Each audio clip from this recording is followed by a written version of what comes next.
Depuis plus de 700 ans, les Templiers ont fait naître de nombreux mythes et des légendes fantastiques. Auraient-ils pu découvrir durant leur mission à Jérusalem la mythique Arche d'Alliance, un fabuleux trésor ou un incroyable secret sur la vie de Jésus? À travers cette enquête, vous allez découvrir la véritable histoire des Templiers. Mais nous suivrons également les pistes qui nous mèneront vers d'incroyables découvertes. Une aventure bien réelle, digne du Da Vinci Code, remplie d'énigmes étranges, de tableaux codés et de constructions étonnantes. Les Templiers ont existé. C'est de l'histoire. Les mythes et les légendes ont leur intérêt, surtout lorsqu'elles sont à décrypter. Il y a 10 lettres, 8 et 2. Pourquoi ça? Pourquoi ce choix et cette manière? Qui possède le trésor? Qui détient les secrets? Il dit qu'il a découvert une chapelle souterraine en dessous du donjon de Gisors. On part des Templiers jusqu'aux francs-maçons, c'est une sorte de théorie sur une conspiration qui expliquerait comment le trésor est arrivé sur Oak Island.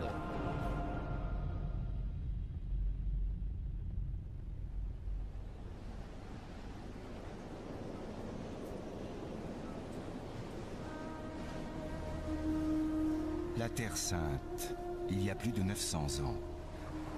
À cette époque de croisade, de très nombreux pèlerins se retrouvaient sur les chemins de Jérusalem. Mais en ces temps de guerre religieuse, les routes n'étaient pas sûres, et nombreux sont ceux qui perdaient la vie attaqués par des brigands de tous bords. Pour l'historien des religions Frédéric Lenoir, c'est cette insécurité qui allait marquer le début de l'aventure des Templiers. Il était impossible de sécuriser la route de Jérusalem, que ce soit par voie de terre ou par voie de mer. Et l'idée est venue à quelques jeunes, finalement, qui n'avaient aucune formation particulière, qui n'étaient ni des clercs ni des militaires de métier, de créer une milice qui allait sécuriser la route pour les pèlerins. Le but primitif, c'était donc de sauvegarder les chemins de pèlerinage. Ensuite, ça a été de surveiller les points de passage essentiels des itinérants, des commerçants, mais de simples chrétiens qui s'en allaient sur les routes d'Europe. C'est donc sur cette idée de protection des pèlerins qu'un chevalier originaire de Champagne, Hugues de Pin, allait créer une nouvelle milice, les pauvres chevaliers du Christ. Une petite armée composée d'à peine 10 chevaliers et qui allait très vite rejoindre la Terre Sainte. Lorsqu'ils vont s'installer à Jérusalem, le roi de Jérusalem, pas dans un premier temps, mais assez rapidement, va leur proposer d'être dans un endroit qui est près de son palais et près de ce qui était, au fond, les ruines du temple de Salomon. Et progressivement, leur nom va changer et ça va devenir les pauvres chevaliers du Christ et du temple de Salomon. Et de fil en aiguille, on va les appeler les chevaliers du temple, les Templiers. Très vite, grâce au soutien du pape, de Saint-Bernard et de nombreux seigneurs d'Occident, l'ordre des Templiers, le premier ordre militaire et religieux d'Europe, allait acquérir une immense notoriété. En 1139, le pape Innocent II leur octroya de nombreux privilèges. En moins d'une centaine d'années, grâce à la gestion moderne de leurs terres, à la création d'un système bancaire ingénieux et aux nombreux dons qui leur étaient faits, les Templiers devinrent incontournables dans les domaines économiques et militaires. L'ordre du Temple se développa à travers toute l'Europe chrétienne. Mais à la fin du XIIIe siècle, après la perte du royaume de Jérusalem, l'immense pouvoir des Templiers allait finir par réveiller les jalousies et les ambitions du roi de France, Philippe le Bel.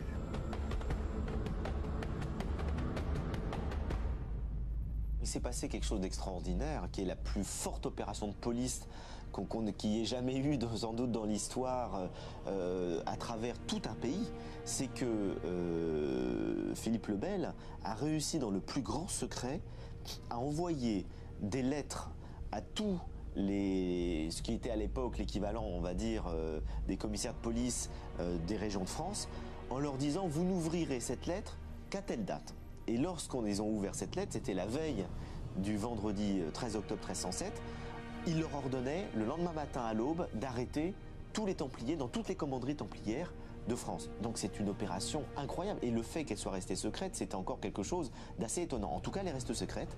Et les Templiers ont été arrêtés à vendredi 13, ce qui a frappé la population, parce que c'était des gens très puissants, qui étaient très enracinés. Il y en avait des centaines de commanderies en France. Et donc ça a tellement frappé l'imaginaire qu'effectivement, depuis, l'idée du vendredi 13 qui porte malheur est resté enraciné dans les mentalités françaises. Enfermés, isolés et surtout torturés, les Templiers finiront par révéler des crimes surprenants. Ils avouèrent avoir renié le Christ, craché ou marché sur la croix, et même adoré une tête satanique. Ce sont des calomnies. On n'a trouvé aucune trace historique sérieuse qui permet de dire que les Templiers n'étaient pas des chrétiens ou qu'ils étaient une secte qui adorait des idoles. Tout ça est totalement faux. On les a traités d'hérétiques, on les a traités de parjures, on les a traités de tous les noms, parce que, pour les besoins de la cause, il fallait vraiment les salir et les condamner, pour les éliminer. Sous la pression, après avoir tenté de les défendre, le pape Clément V accepta finalement de dissoudre l'ordre des Templiers en 1312. Et quelques années plus tard, le roi de France réussit à obtenir la condamnation à mort du dernier maître de l'ordre du Temple, Jacques de Molay. Jacques de Molay, le maître des Templiers, a donc été brûlé en 1314 par Philippe le Bel. Et selon la légende, il aurait sur le bûcher lancé une malédiction à la fois au pape et au roi de France en leur disant « l'année ne se terminera pas sans que vous ayez rendu des comptes au tribunal de Dieu ». Et ce qui est sûr historiquement, c'est que le pape est mort très peu de temps après et que le roi de France est mort 6 mois après. Et qu'il y a eu ensuite une véritable malédiction sur toute la dynastie de Philippe le Bel qui a continué donc effectivement à subir une sorte de malédiction. Nul ne sait si cette malédiction fut réellement lancée. Mais aujourd'hui encore à Paris, on peut voir le lieu où Jacques de Molay et l'un de ses compagnons furent brûlés vifs. Sur l'île de la Cité, 2 monumentales portes en forme de tombeau symbolisent la fin historique de l'ordre du Temple. À partir de cette époque, des rumeurs commencèrent à circuler sur les secrets qu'auraient emportés les Templiers. Certains parlaient de fouilles et de recherches secrètes sous le Temple de Jérusalem. On disait que les Templiers avaient retrouvé l'Arche d'Alliance. Pour d'autres plus discrets, les Templiers avaient découvert le véritable tombeau du Christ. Mais rien ne prouve que les Templiers aient réellement mené des recherches à Jérusalem. Moi, je n'ai aucune certitude historique sur le fait que les chevaliers de l'ordre du Temple aient fait des fouilles. Par contre, c'est pas impossible, parce qu'on peut bien imaginer que ces gens-là étaient des religieux, qui étaient passionnés par la lecture de la Bible, et notamment de l'Ancien Testament, c'est-à-dire la Bible juive qui raconte l'histoire de la création du temple de Salomon au lieu même où ils vivaient. Et ce temple possédait beaucoup de richesses.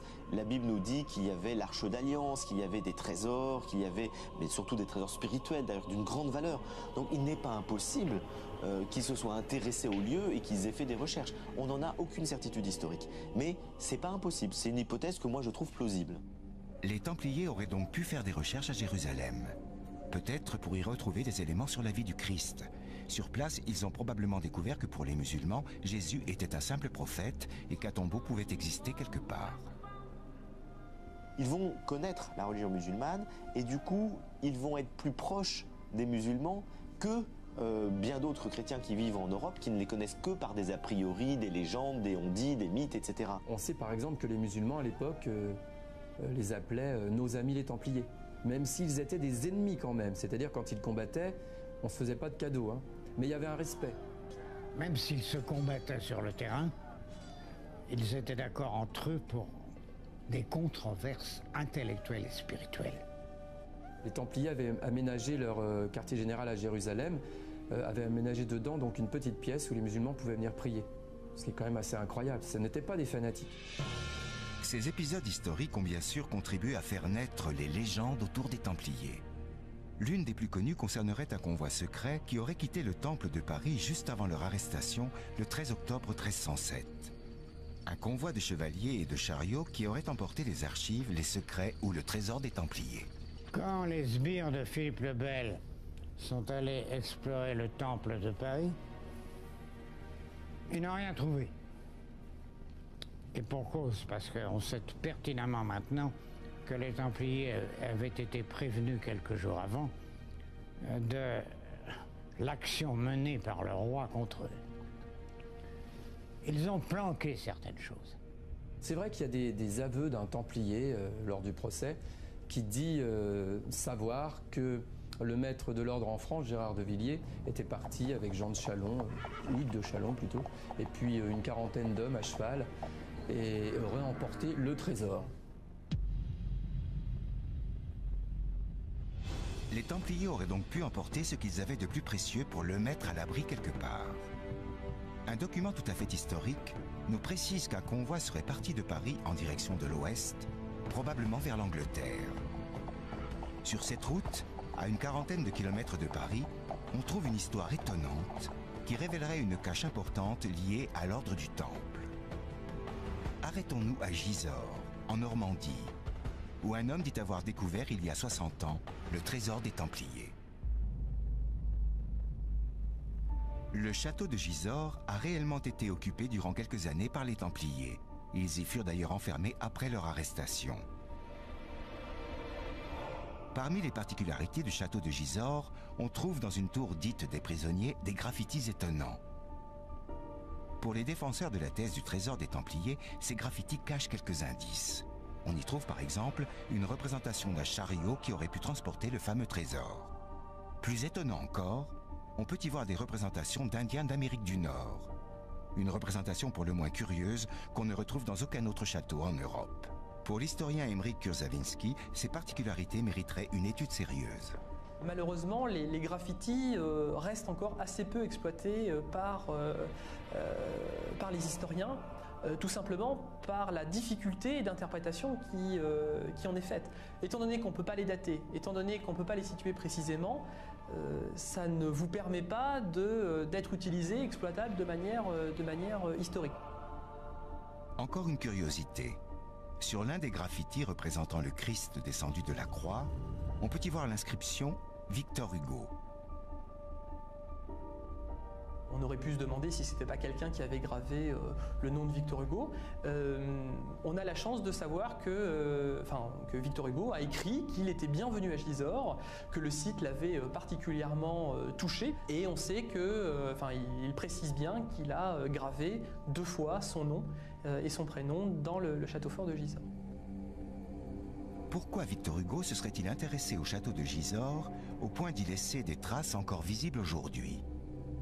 Pour les défenseurs de la théorie du trésor ou du secret, Victor Hugo savait qu'il y avait quelque chose d'important à Gisors. C'est peut-être ce qu'a pensé Roger Laumois, un homme originaire de la ville et qui viendra s'installer dans le château en 1929, embauché par la mairie pour y être le gardien, mais aussi le jardinier. Cet homme d'un milieu modeste va très vite se passionner pour une légende locale qui parle d'un fabuleux trésor. Jean-Patrick Pourtal étudie depuis plus de 20 ans cette affaire de Gisors.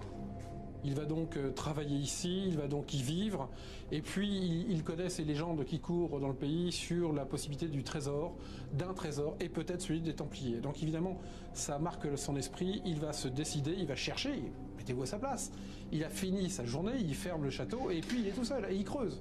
Donc il va faire tout ce qu'il a à faire, tranquillement, et il va même aller jusqu'à demander une autorisation de fouille à la mairie. Et la mairie veut dire d'une façon verbale, oui, vas-y, fouille, si tu trouves quelque chose, on verra, on en reparlera à ce moment-là.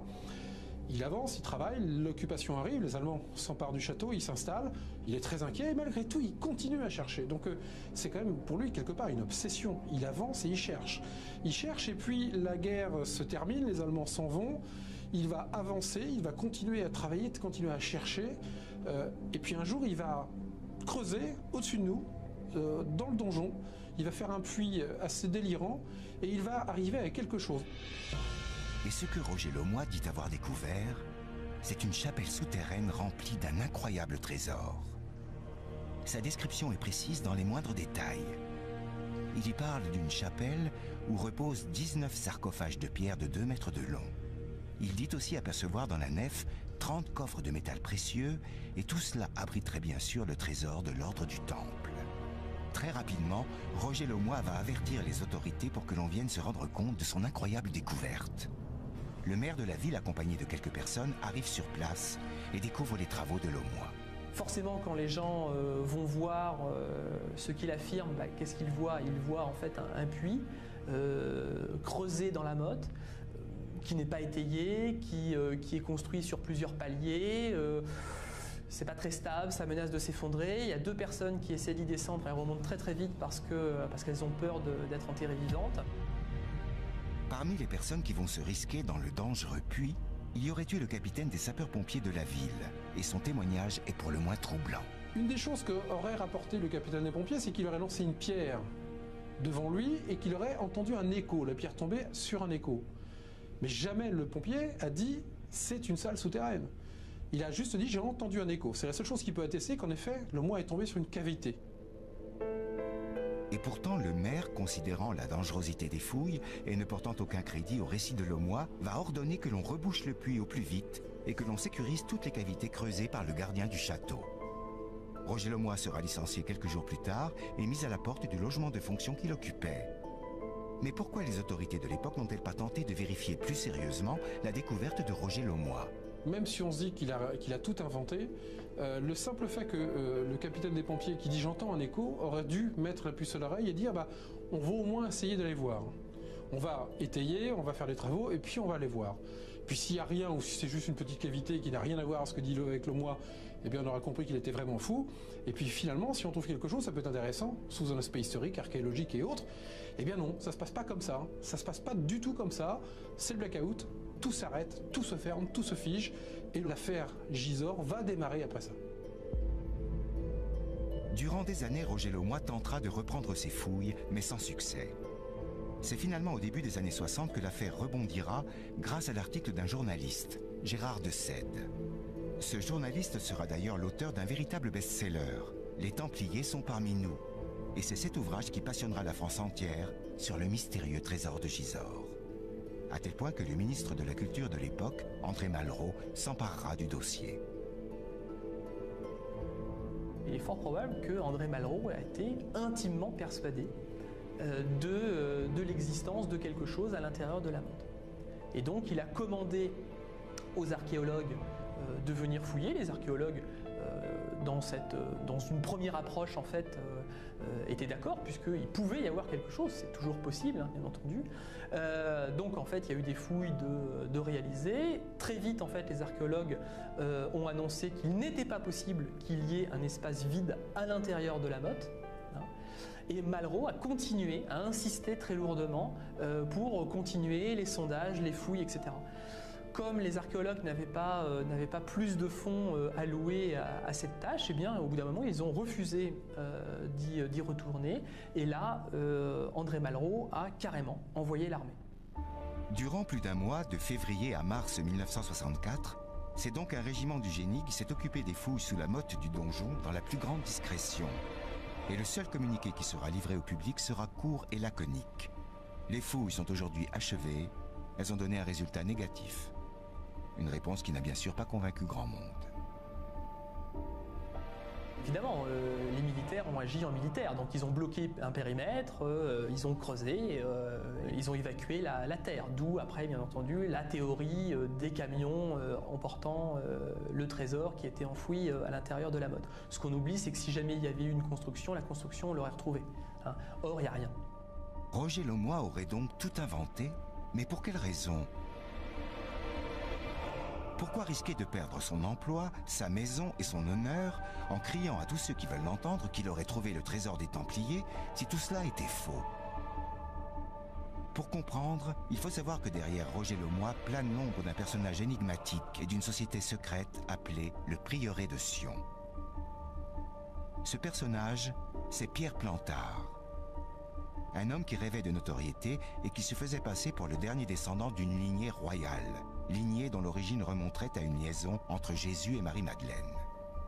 C'est d'ailleurs lui qui est à l'origine du Prieuré de Sion, une association tout à fait officielle créée en 1956 et qui inspirera largement les auteurs de romans à succès. Pierre Plantard aurait croisé la route de Roger Lemoy avant sa découverte. Nous avons pu rencontrer le secrétaire général du Prieuré de Sion, un homme qui a bien connu Pierre Plantard et Roger Lemoy. Pierre Plantard allait régulièrement à Gisors. Il a eu très vite connaissance de Lemoy.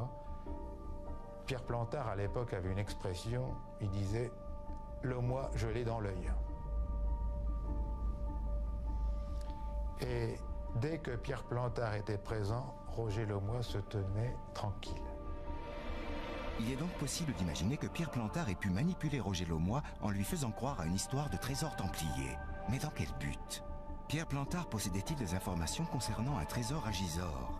Des informations qu'il aurait pu partager avec Roger Laumois. Roger Laumois n'est jamais entré dans cette salle. Il ne l'a jamais trouvé. Par contre, il avait connaissance de cette description précise, voire d'un plan, pour être aussi précis. Et Roger Laumois, rusé comme il l'était, a adopté la tactique suivante. Il a creusé, bien entendu, et il n'a rien trouvé. Ou du moins pas cette chapelle. Et donc, il a décidé d'en faire le maximum de publicité, sachant que si on trouvait la chapelle, lui étant à l'origine de la découverte, il devait lui en revenir une partie. On ne saura peut-être jamais s'il existe une cage templière à Gisors. Ce qui est sûr, c'est que Roger Laumois a fini sa vie dans la misère et la solitude sans jamais dévoiler la vérité sur ses fouilles. Il est donc temps de poursuivre notre quête et de repartir vers l'ouest, comme l'ont peut-être fait les Templiers. S'ils avaient fui Paris en direction de l'ouest, c'était sans doute pour rejoindre l'Angleterre. Là-bas, ils auraient pu rejoindre leurs frères en sachant qu'ils ne seraient probablement pas poursuivis par le roi Édouard II, qui, lui, avait refusé de croire aux accusations dont ils étaient l'objet. Même si l'ordre du Temple a disparu officiellement quelques années plus tard, les chevaliers restaient bien présents sur le sol anglais. Aujourd'hui encore, on retrouve les traces de leur présence un peu partout, et notamment à Londres. C'est d'ailleurs là que l'on retrouve dans le quartier historique de la ville une église particulière, Temple Church. Ce monument religieux a bien été bâti par les Templiers suivant une architecture originale s'inspirant de leur quartier général à Jérusalem. L'endroit, parsemé de symboles, recèle un véritable trésor. Les sépultures des légendaires mais tout à fait réels chevaliers templiers.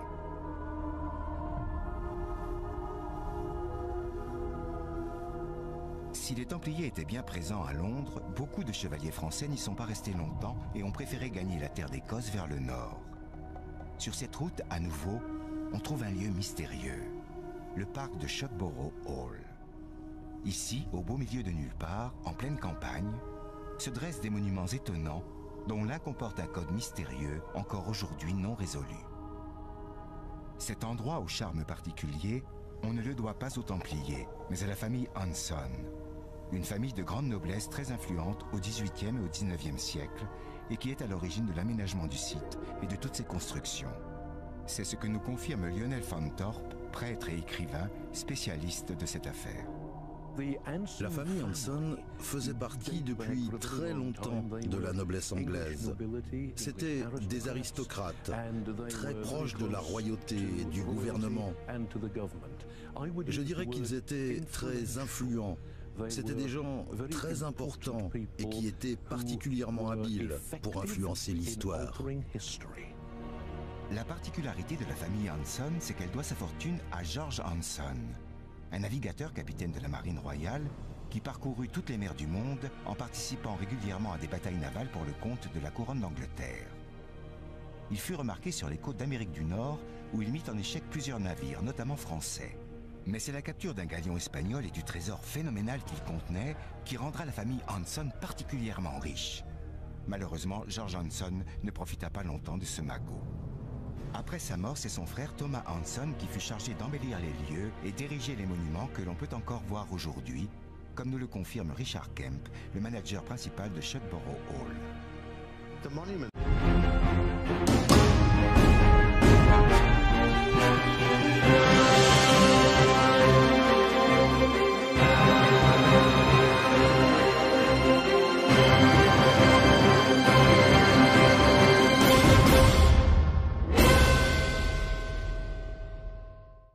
Les monuments à Shugborough ont été construits grâce à l'argent du trésor espagnol capturé par l'amiral Hanson. Thomas Hanson, son frère, qui vivait ici sur le domaine, souhaitait utiliser cet argent pour donner à Shugborough une envergure nationale. En fait, il voulait créer le domaine britannique le plus impressionnant de son époque.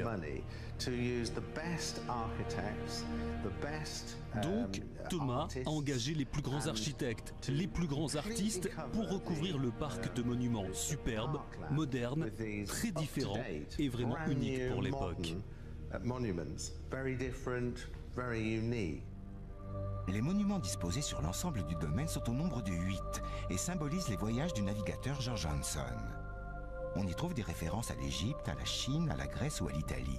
Mais l'un de ces monuments, appelé le monument des bergers, est le seul qui fait directement référence à un tableau particulier, les bergers d'Arcadie du peintre français Nicolas Poussin. Juste en dessous de la sculpture, on peut y voir un code gravé dans le marbre il y a plus de 2 siècles.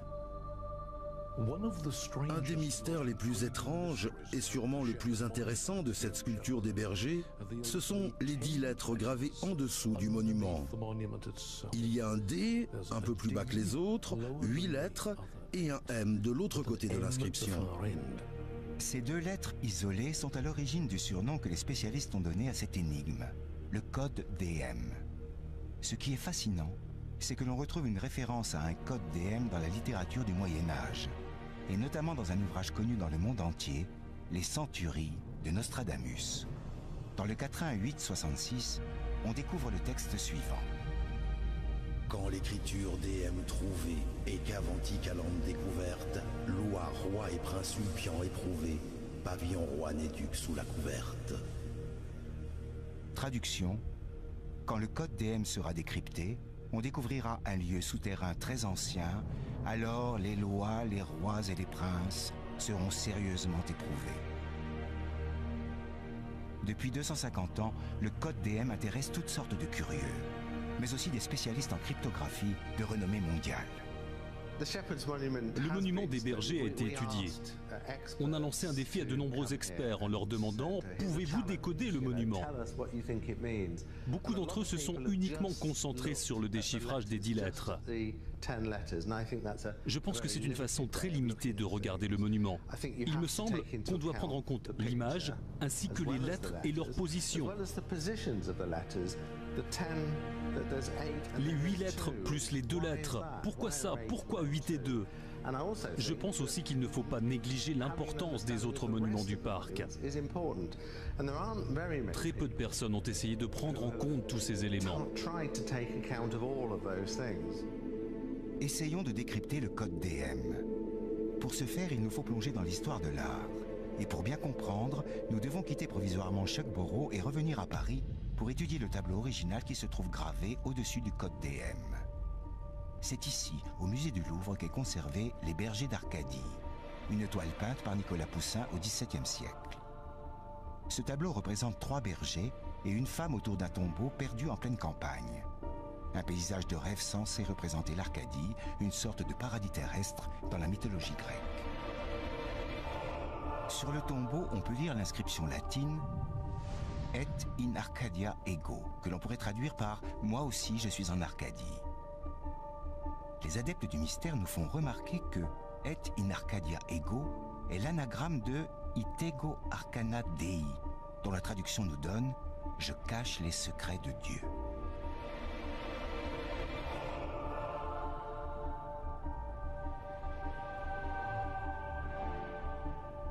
En observant les mains des bergers, on s'aperçoit que leur posture n'est visiblement pas très naturelle.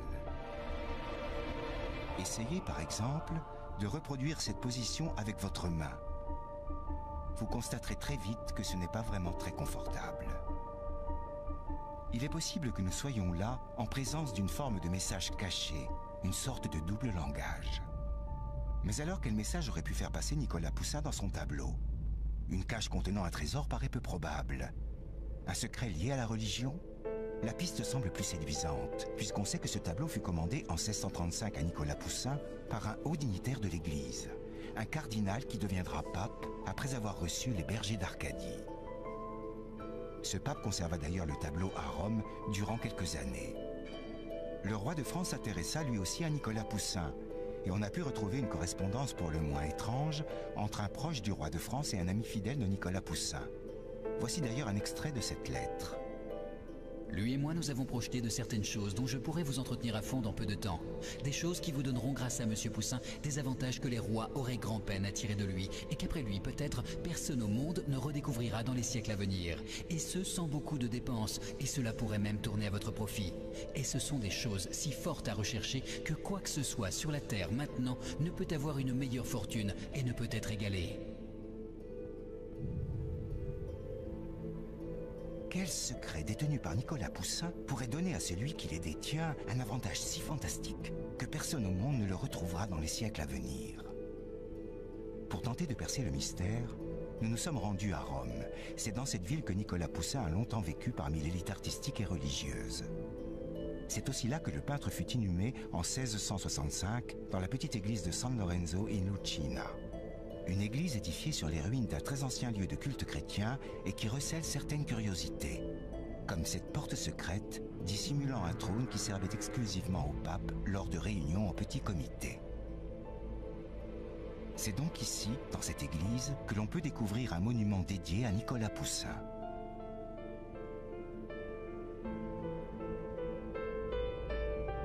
Au-dessous du buste représentant le peintre, on découvre une réplique gravée dans le marbre du fameux tableau « Les bergers d'Arcadie ».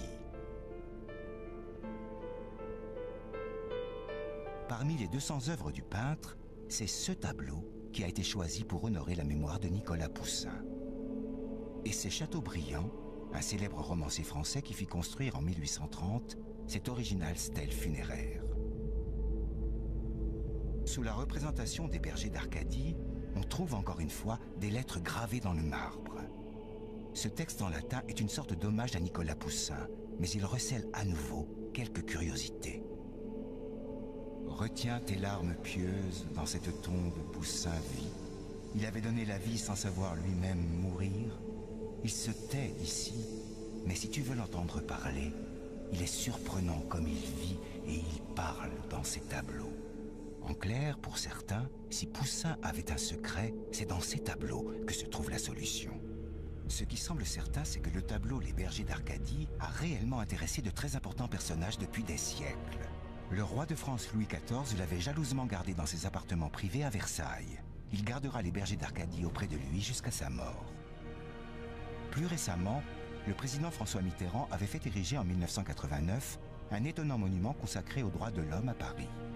Parmi une foule de symboles maçonniques, on trouve gravé dans le bronze dès l'origine Nicolas Poussin, les bergers d'Arcadie et in Arcadia ego. Encore une référence à cet unique tableau qui intéressa les papes, les rois, les artistes, les grands écrivains et même le navigateur George Hanson à Shugborough Hall. Retour donc en Angleterre devant le monument des bergers. La réplique gravée dans le marbre n'est pas tout à fait conforme à l'œuvre originale du peintre Nicolas Poussin.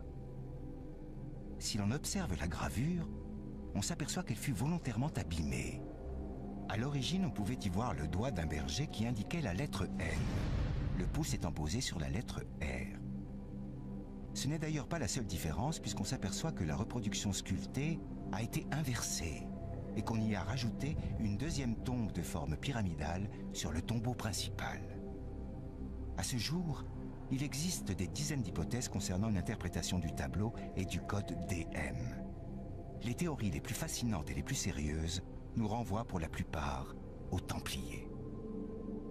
D'après leurs auteurs, la gravure ferait figurer le tombeau du Christ, la bergère serait Marie-Madeleine et le berger à la barbe symboliserait un Templier. Différentes méthodes ont été utilisées pour décrypter le code. Certaines dévoilent des lettres cachées dans la gravure, d'autres, grâce à la position des mains, révéleraient aussi quelques précieuses lettres. Mais quelle que soit la méthode, si complexe soit-elle, leurs auteurs arrivent presque tous au même résultat. En commençant par le N, on obtiendrait le mot Nova Scotia. 10 lettres qui forment le nom latin d'une province canadienne appelée aujourd'hui Nouvelle-Écosse. Ce qui est frappant, c'est que l'un des mots figurant sur la gravure fait référence exactement à la même région du monde. En effet, si on soustrait le R de Arcadia comme nous l'indique le pouce du berger, on trouve le mot Acadia. Or, il se trouve que Acadia est tout simplement l'ancien nom français de la Nouvelle-Écosse au Canada, un endroit qui fut en plus fréquenté par le navigateur George Hanson. À l'époque de Nicolas Poussin, cette province s'appelait donc Acadia, et quand la famille Hanson fit construire le monument, le nom de cette même province était Nova Scotia.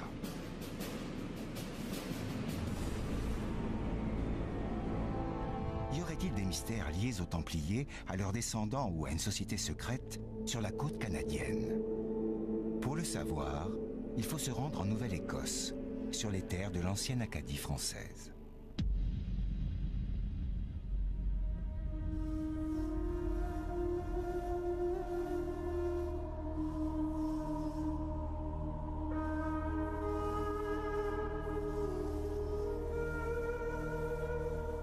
Sur place, il est clair que l'on trouve de nombreuses traces du passage des Français dans cette région qui se nommait bien Acadie et qui était dirigée à l'époque de Nicolas Poussin par un certain Isaac de Razilly, grand chevalier de l'ordre des Hospitaliers de Saint-Jean de Jérusalem, un ordre qui avait hérité des biens des Templiers. De nos jours, on peut encore trouver quelques rares descendants des Acadiens. Les premiers colons français arrivaient là en 1604. Nous avons rencontré l'un d'entre eux qui parle encore français et qui nous a éclairé sur certaines questions, et notamment sur l'origine du nom Acadie. On n'est pas certain de l'origine. Un explorateur Verrazano, environ 1524, avait nommé la région autour de Philadelphie, Arcadie, après un paradis terrestre dans la mythologie grecque. Il y a des gens qui pensent que peut-être d'autres gens qui copiaient ces cartes plus tard, ils ont monté la région un petit peu haut. Et non, mais cette région, Arcadie, puis là, plus tard, ils ont laissé tomber le R pour Acadie. Bon, on n'est pas certain, aucune façon de savoir 100%. Une autre théorie veut que le nom de Acadie vienne de la langue utilisée par les Indiens Micmac, un peuple qui vivait là bien avant l'arrivée des Français. Ces Indiens ont bien sûr des légendes, et l'une d'entre elles rapporte un contact avec des peuples à la peau blanche venus de l'océan. Eh bien, selon les Mi'kmaq, dans leur tradition orale, ils parlent des Blancs qui ont voulu les visiter avant les Français. C'est possible qu'ils l'ont visité en Nouvelle-Écosse. Je pense que ce sera environ les 1400 ou à ce temps-là. Là, on n'a aucune preuve. Les archéologues n'ont rien trouvé. C'est dans la tradition orale. Mais c'est une possibilité qu'il y avait déjà eu des Européens qui ont visité en Amérique du Nord, et au moins ici en Nouvelle-Écosse, avant l'arrivée des Français. Il faut noter que dans l'art pictural des Indiens Micmac, on retrouve des symboles qui pourraient s'approcher d'une croix templière, rouge sur fond blanc. Des légendes, mais pas de templiers et encore moins de trésors. Pourtant, il suffit de suivre la Gold River, la rivière d'or, pour trouver une histoire surprenante. Cette rivière, au nom qui fait rêver les chercheurs de trésors, se jette à Mahone Bay. Là-bas, on peut y découvrir des dizaines de petites îles. L'une d'entre elles, Oak Island, l'île aux chênes, cache un véritable mystère, encore non élucidé de nos jours. L'histoire débute en 1795. Daniel McGuinness, un homme de la région, va découvrir une petite clairière sur cette île à l'époque recouverte de chênes. Dans cette clairière, la trace d'une petite dépression laisse penser qu'on a rebouché un trou. Pour lui, pas de doute, il pourrait s'agir là d'un trésor enterré par des pirates. C'est donc accompagné de deux de ses amis qu'il reviendra sur place avec quelques outils. Danny Hennigar vit à quelques kilomètres de Oak Island. Il est considéré comme l'un des spécialistes les plus sérieux de cette étonnante affaire. Ils ont commencé par creuser à l'endroit de cette petite dépression, là où ils pensaient trouver l'or des pirates. Après avoir creusé un demi-mètre de profondeur, leurs pelles sont tombées sur quelque chose de dur. À ce moment-là, bien sûr, ils pensaient avoir découvert le trésor. Cependant, tout ce qu'ils ont découvert, c'est un puits de 4 mètres de diamètre, un puits construit qui avait été apparemment comblé par des pierres. Ils ont dégagé ce qu'ils ont pu, et notamment la terre qui était mêlée à des graviers, à des petits cailloux, et tout ça bien sûr en espérant à tout moment trouver le fameux trésor. Mais ce que les trois jeunes hommes vont découvrir à 3 mètres de profondeur est pour le moins inhabituel. Ils vont mettre à jour une sorte de plateforme composée de petites poutres de bois. Après avoir évacué la plateforme, ils continuèrent à creuser jusqu'à 9 mètres de profondeur et leur seule découverte fut une nouvelle plateforme de bois. À ce moment-là, ils comprirent que cette entreprise les dépassait largement et ils ont donc décidé d'aller chercher de l'aide sur le continent. Malheureusement, personne n'est venu. Il faut savoir que les gens avaient peur d'Oak Island. Il y avait beaucoup de superstitions sur cette île. De plus, on est en 1795. La plupart d'entre eux n'avaient bien sûr pas beaucoup de temps à consacrer à la chasse au trésor. Ces 3 jeunes étaient considérés comme des fous à cette époque. Il faudra attendre près de 10 ans avant qu'en 1804 de nouvelles fouilles soient engagées. Et les surprises ne faisaient que commencer. Tous les 3 mètres, ils retrouvèrent des plateformes composées de poutres de bois, mais aussi des pierres sculptées en forme de cœur, des morceaux de charbon et des fibres de noix de coco. Arrivés à 28 mètres de profondeur, ils allaient faire une découverte essentielle. L'histoire nous dit que le forage était alors plus facile. Apparemment, il n'y avait que peu de pierres à enlever et la terre était facile à creuser. Cette terre semblait avoir été utilisée pour remplir le trou. Mais à 28 mètres, ils ont trouvé une pierre que l'on a appelée plus tard la pierre d'alerte ou la pierre gravée. Quand ils ont retourné la pierre, ils ont trouvé des inscriptions gravées sur le dessous que personne n'était en mesure d'interpréter. Le langage utilisé était inconnu à tous les gens de l'époque. Ils ont donc poussé cette pierre de côté et ils ont continué à creuser, tout simplement. Mais au fil des heures, les ouvriers s'aperçurent qu'il y avait de plus en plus d'eau qui inondait le puits. Une eau qui allait devenir un problème majeur dans la recherche du fameux trésor. Le lendemain, lorsqu'ils sont revenus pour finir le forage, ils ont découvert qu'il y avait 18 mètres d'eau qui avaient rempli le conduit. Ils ont essayé d'écoper cette eau, mais sans succès. À cette époque, bien sûr, il n'y avait pas de pompe. Ils ont donc perdu tout espoir de retrouver quoi que ce soit sur Oak Island et ils sont partis de l'île. Durant près de 40 ans, ce puits de 30 mètres de profondeur resta inondé et la fameuse pierre qui contenait probablement un message essentiel disparut totalement de la circulation. Mais à partir de la fin du 19e siècle, des dizaines de chercheurs accompagnés de moyens techniques et financiers phénoménaux viendront tenter leur chance sur Oak Island pour trouver le fameux trésor. Parmi eux, un certain Franklin Roosevelt, le futur président des États-Unis, est venu creuser sur l'île et s'est intéressé aux recherches jusqu'à la fin de sa vie. Aujourd'hui encore, personne à ce jour n'a pu mettre la main sur le mystérieux trésor de Oak Island. Et pour cause. Le système imaginé par les concepteurs de cette cache est incroyablement ingénieux. Un des plus grands problèmes que nous avons pour résoudre le mystère et atteindre le trésor de Oak Island, c'est l'eau qui apparaît constamment dans le conduit. Au début, les gens pensaient que c'était un phénomène naturel dû à la profondeur, jusqu'au moment où ils se sont aperçus que cette eau était salée et que le niveau de l'eau montait et descendait avec la marée. Il était donc clair qu'il y avait une connexion entre le puits où ils creusaient et l'océan. Ils sont donc allés à l'endroit le plus logique, sur une plage située à 150 mètres du puits dans la baie de Smith Cove. Et en marchant sur cette plage, ils se sont rendus compte, à marée descendante, que l'eau semblait être absorbée par la plage comme une éponge géante. Et ça leur semblait bizarre, puisqu'aucune plage au monde n'absorbe l'eau comme ça. Ils se sont donc mis à creuser sur une profondeur d'1,50 m et sur une longueur de 50 mètres pour finalement découvrir enterrés en dessous de plusieurs couches de sable, de gravier et de pierre, des fibres de noix de coco en très grande quantité. Cette plage artificielle cachait en fait un réseau de canaux qui aboutissaient tous à une sorte de tunnel d'inondation directement relié au puits principal. Une construction titanesque qui a probablement nécessité des mois de travail et des dizaines d'ouvriers. Il est certain que beaucoup de gens sont persuadés que cette structure a été artificiellement construite dans le but de sécuriser la cache du trésor. Dans le cas où si vous ne connaissiez pas le moyen d'atteindre le trésor, vous seriez en fait stoppé par l'océan. Et ça a marché de manière exceptionnelle. En fait, on pense qu'il n'y a pas qu'un seul tunnel, et certains experts affirment même qu'il y aurait 2 tunnels de ce type.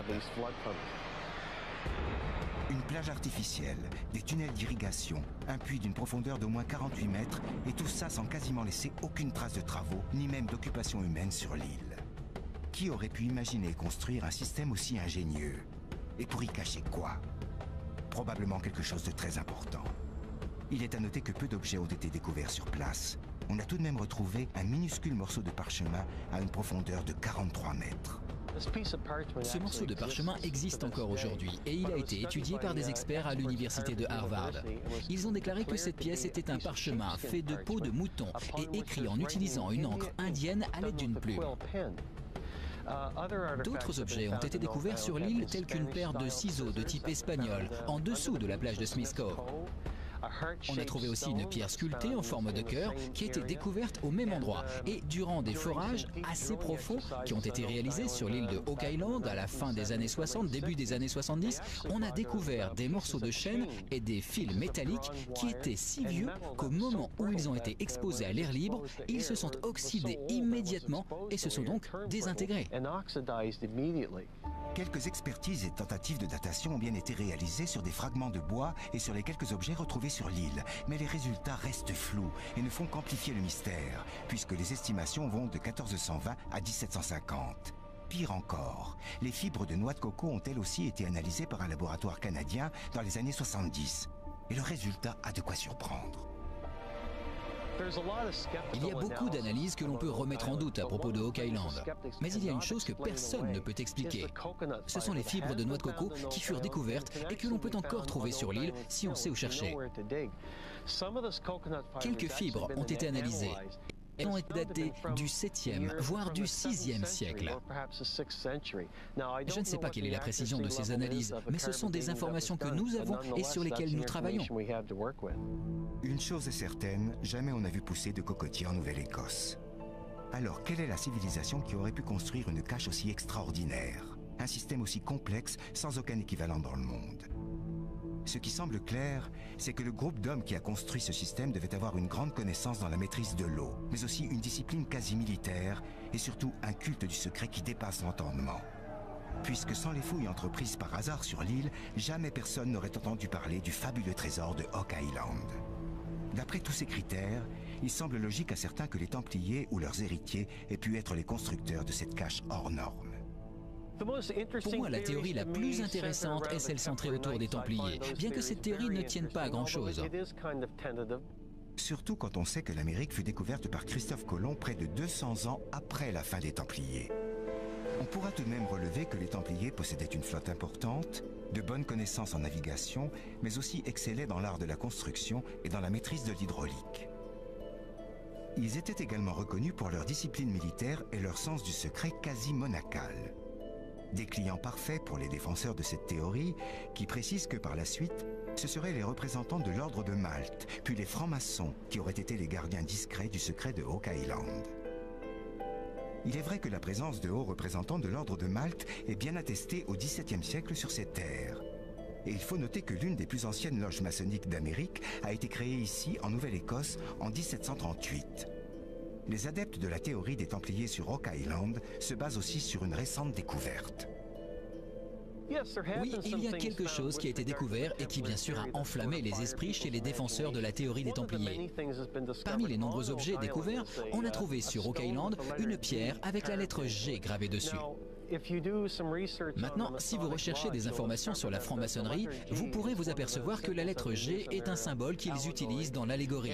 Et les Templiers peuvent être connectés à la franc-maçonnerie. Donc, certaines personnes, en mettant ces faits ensemble, ont élaboré une théorie très intéressante liant les Templiers, la franc-maçonnerie, une sorte de conspiration qui expliquerait pourquoi le trésor aurait été apporté ici, à Oak Island. Aujourd'hui, l'île de Oak Island est totalement privée et son accès est interdit. De nouvelles fouilles sont en cours. Mais beaucoup pensent qu'on ne trouvera rien dans ce puits, pour une simple et bonne raison. C'est qu'il est possible que le trésor, ou pour certains le tombeau mystique, ait été déplacé au XVIIe ou au XVIIIe siècle. Et pourquoi pas par Lord Hanson, le propriétaire de Shugborough. Le mystère n'est donc pas près de s'éteindre. Et si ces voyages à travers le monde et les légendes autour des Templiers ne nous ont pas permis de mettre la main sur un trésor ou un secret fabuleux, il faut noter que le seul et unique véritable trésor templier a été trouvé en France, à Pin, sur les lieux même où est né le premier maître de l'ordre, Hugues de Pin. Une découverte surprenante qui est arrivée en 1998 à Bernard de la Cour, un habitant du village qui a mis la main sur un véritable pactole. 700 pièces de monnaie en argent datant de l'époque des Templiers, d'une valeur historique inestimable. La découverte a été très importante. C'était quelque chose qu'on ne peut pas expliquer parce que Une découverte comme ça, j'étais loin de penser qu'un jour ça m'arriverait. Déjà, premièrement, les monnaies étaient agglutinées ensemble, étaient collées, ça faisait des paquets de monnaies. Et je ne pouvais pas savoir la quantité qu'il y avait exactement au départ. Mais quand même, je me suis rendu compte que c'était quelque chose de très très important. Une découverte importante et bien réelle, mais qui est loin du mythe nous décrivant des richesses fabuleuses, des documents secrets ou un tombeau caché. Il existe, comme nous l'avons vu, de véritables énigmes historiques et des zones d'ombre autour des Templiers. Mais la seule chose dont nous pouvons être sûrs, c'est que les Templiers restent, 700 ans après leur disparition, une source d'inspiration intarissable que l'on retrouve dans les romans, les films ou les bandes dessinées. Tous entretiennent le mystère et contribuent à enrichir le mythe. C'est ainsi qu'aujourd'hui, les Templiers sont encore parmi nous. Quand on commence à creuser un peu dans le sens des légendes, on peut se poser énormément de questions et des fois il est tentant de répondre par des suppositions mythiques, légendaires, parce que l'homme a besoin d'imaginaire, tout simplement. L'être humain a besoin d'enchanter le monde. Et donc, on crée tout le temps des contes, des légendes, des mythes. Alors, il y a des contes pour enfants et il y a des contes pour adultes. Et le mythe templier, c'est un conte pour adultes. Tout ça, c'est de la légende. Mais la légende ne repose jamais.